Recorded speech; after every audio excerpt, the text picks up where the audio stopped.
안녕하십니까. 이번 시간에는 옥탑과 주차장방에 대한 전입신고와 대항력에 대해서 살펴보겠습니다. 옥탑과 주차장방 같은 경우는 전입신고 및 대항력이 가능할까, 즉 보존금을 보호받을 수 있을까에 대해서 문제가 되고 있습니다. 여기에 대해서 살펴보겠습니다. 먼저 전입신고는 30일 이상 거주할 목적이 있다면 신고관청, 즉 주민센터는 전입신고를 받아주어야 한다고 주민등록법 6조 1항에 명시되어 있습니다. 그러면 전입신고 심사의 대상은 뭘까요? 바로 거주의 목적입니다. 그 외에는 건물 자체의 등기가 되어 있는지, 건축물이 허가가 났는지 여부에 대해서는 심사의 대상이 아닙니다. 즉 오로지 거주의 목적만 있으면 됩니다. 그렇기 때문에 단 30일 이내에 철거가 확실한 건물은 전입신고가 불가하다고 봐야 되겠죠. 그리고 임대차 계약서가 있고 실제 주거용으로 사용하고 있다면 전입신고는 가능합니다. 즉 일반적으로 임대차 계약서는 2년이므로 30일 이상의 거주 목적을 충족한다고 볼 수 있습니다. 그리고 주민센터 확인했었는데 주민센터 담당 직원도 전입신고 시 계약서를 지참하고 숙식을 할 수 있는 주거 공간이 있으면은 전입신고는 수리한다고 합니다. 즉 옥탑이나 주차장방 같은 경우는 방이 있고 싱크대 등 주방 설비가 있고 화장실 등이 있으면 전입신고가 가능합니다. 따라서 다가구나 다세대 불문하고 옥탑, 주차장방은 전입신고 자체는 가능하다고 볼 수 있습니다. 그 다음에 주택임대차보호법상의 전입신고를 살펴보겠습니다. 사실상 주거용도이면 주택임대차보호법 적용을 받습니다. 사실상 주거용으로 보는 기준은 뭘까요? 먼저 장기간 독립된 주거생활을 할 수 있는 구조로 된 건축물이고, 두 번째 독립된 주거생활을 사실상 하는 곳이야 하며 상시 장기간 사용하여야 합니다. 이러한 조건이 임대차 계약 체결 시점에 충족해야 합니다. 그리고 공부상, 대장이나 등기부상 용도가 상가, 공장이라도 이미 건물의 내부 구조 형태가 주거용으로 용도 변경된 건물을 임차할 경우에는 주택임대차보호법 적용을 받습니다. 즉 전입신고를 할 수 있다는 의미이고 이 자체가 대항력은 아닙니다. 그래서 무허가 건물인지 미등기 건물인지 여부는 고려의 대상이 아닙니다. 그래서 옥탑방이나 주차장방은 사실상 주거용의 요건이 갖추면은 주택임대차보호법상 적용을 받는 주택입니다. 그러나 대항력은 별도입니다. 별도로 살펴보겠습니다. 이번에 대항력, 우선 변제, 최우선 변제에 대해서 살펴보겠습니다. 먼저 대항력은 임차기간의 보장과 보존금을 받을 수 있는 권리입니다. 이 요건은 주택의 인도와 주민등록, 전입신고 그 다음 날부터 효력이 생깁니다. 이게 주임법 3조 1항에 명시하고 있습니다. 우선 변제권은 위에 말한 대항력에다가 확정일자를 받아야 됩니다. 이럴 경우에 경매 등에서 후순위 권리자보다 우선하여 보존금을 변제받을 수 있습니다. 이게 주임법 3조 2의 2항에서 명시하고 있습니다. 즉 주택의 배당 선후순위가 정해진다는 의미입니다. 그 다음에 최우선 변제금은 경매 신청 전에 대항력을 갖춘 임차인은 보존금 중 일정액을 타 담보 물권자보다 우선하여 변제받을 수 있는 권리입니다. 이게 동법 8조 1항에 명시하고 있습니다. 즉 서울시는 현재 기준으로 5,500만원을 최우선 변제를 받을 수 있습니다.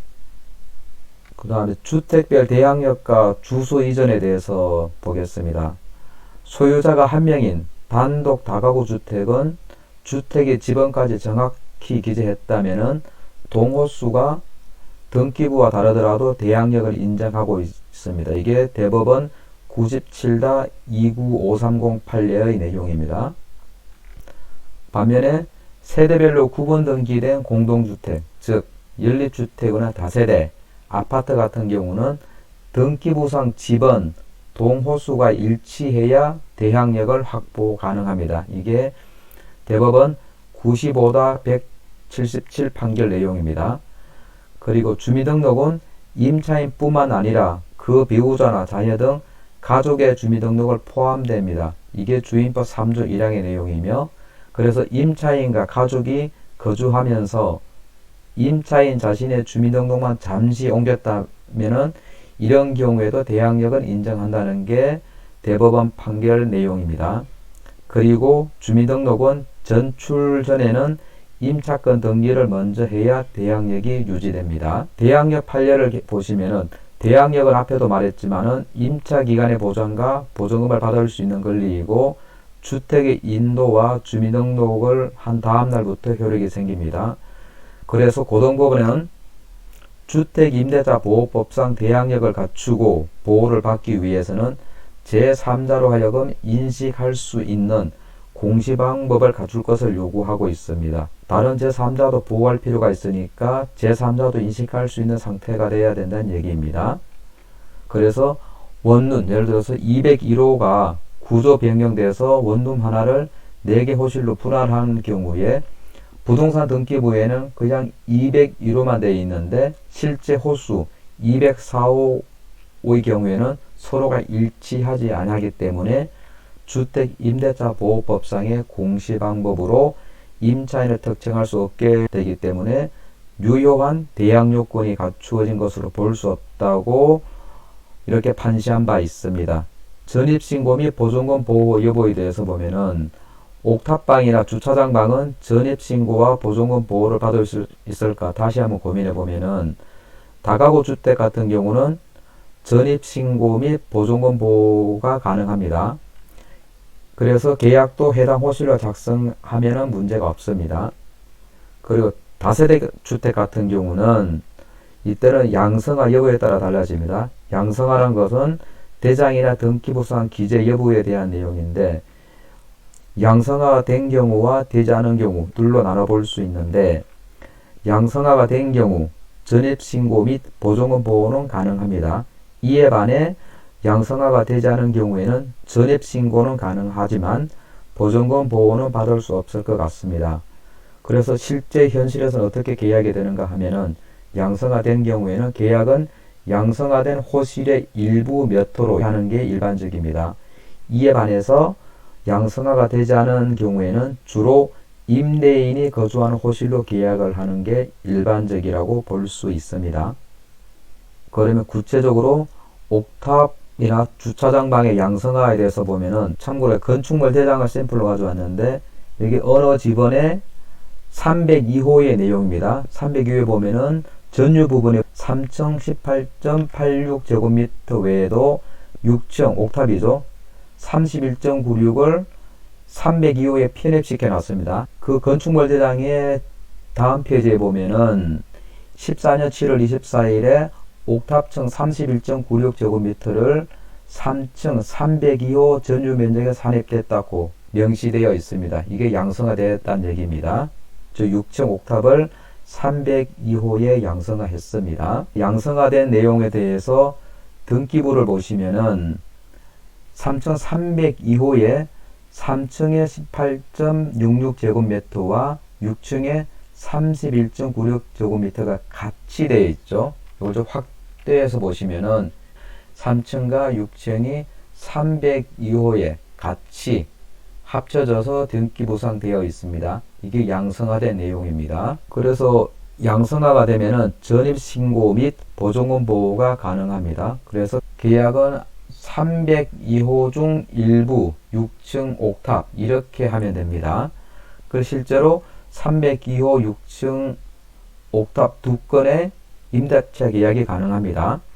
그래서 두 건 모두 전세 대출이 없는 경우에는 별 문제가 없습니다. 그러나 전세 대출을 할 경우에 어떤 문제가 있는가 하면은 두 곳 중에 나중에 체결하는 계약은 전세 대출이 불가하거나 곤란할 경우가 있습니다. 왜냐하면은 같은 호수 302호에 선순위 전입신고가 되기 때문에 선순위로 인해 은행의 대출금에 대한 채권 보호 장치가 미흡할 수 있습니다. 그렇기 때문에 은행별 그리고 실무자에 따라 차이가 있는 게 현실입니다. 이럴 경우에는 은행에 직접 실무자와 접촉해서 대출 여부를 확인하는 게 좋을 것 같습니다. 이번에는 양성화가 되지 않은 경우를 보면은 양성화가 되지 않으면 전입신고는 가능하지만 보존금 보호는 받기가 어려울 수 있습니다. 양성화 안 된 상태에서 해당 호수 계약하면은 위반 건축물로 될 소지가 있습니다. 왜냐하면 전입신고가 되어 있으면은 해당 관청에서는 임대인에게 조사를 나와서 그게 주택 용도가 아닌데 주택으로 사용하기 때문에 임대인에게 제재가 가해질 수 있습니다. 그래서 위반 건축물로 뜰 수도 있고 임대인에게 이행강제금을 부과할 수 있습니다. 그래서 종종 임대인은 자신이 거주하는 호수 방 한 칸에 계약을 하고 전입신고하게 하는 경우가 있습니다. 주인세대 401호 중 방 한 칸으로 계약하고 전입신고를 할 수 있습니다. 이렇게 전입신고 401호에 하고 주택의 인도는 6층 옥탑을 받았으면 동일물이 아니기 때문에 동일성이 인정되지 않기 때문에 외부적으로 대항력은 없다고 봅니다. 따라서 이런 경우에는 보존금 보호가 불가하다고 볼 수 있습니다. 그래서 이런 경우에는 계약 후 보존금 위반한 시에는 임대인을 상대로 별도로 보존금 반환 청구 소송을 통해서 판결을 받은 후에 임대인의 일반 재산에 대해서 강제 집행해서 보존금을 회수할 수 있는 방법밖에는 없을 것 같습니다. 물론 이런 경우는 극한 경우인데 일반적으로 임대인 같은 경우도 이런 상태에서도 정상적으로 보존금 반환은 다 해주고 있습니다. 만에 하나 원칙과 법에 따진다면 이런 식으로 해야 한다는 얘기입니다. 이상 오늘은 옥탑방과 주차장방에 대한 양성화 여부에 따라서 전입신고 그리고 보존금 보호를 위한 대항력 여부에 대해서 살펴봤습니다.